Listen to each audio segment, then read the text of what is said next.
keep rocking mama. Ezt nem hiszem el, bazd meg.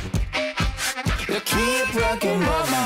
There ain't nothing to worry, ain't nothing to worry. Van egy autó, nagyon sok pénze. Szívjátok szarrá az agyatokat, és dögöljenek meg mind a ketten!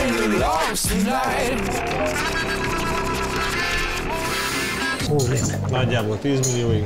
Azt hiszem pénzt kell szereznem. Legyen 20, bazd meg, az a biztos. Az, hogy sürgős, az lejárt a munkaidőm. 55-20, 110 millióval tartozik. Ennyi pénzzel nem tudnak felszívódni. Megkapod a pénzed, bazd meg, ne daráztassál. Olyan, mint a dzsuzsák állandóan veszetted egy Lamborghini-t minden évben. Nem autó kell neki, egy kis figyelmesség, egy kis szeretet. Hagyjál már, fiú, ez nem lány. Leszednek a cuccról, akkor az agyad nem kódolják át arra, hogy mondjuk, ha én elmegyek az anyámhoz, akkor ne basszál meg valakit.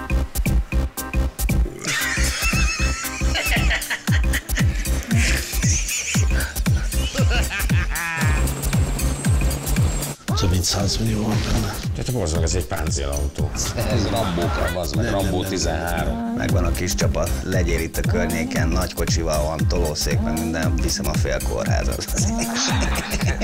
És ott vagytok felfegyverezve, és egy csúzival, egy nyomorék, meg egy kurva, kirabol benneteket?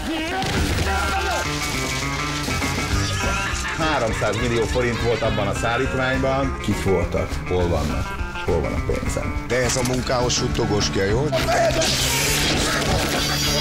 Fogd a pofádat, most éldulálod, mert eltöröm a nyakadat, bazd meg.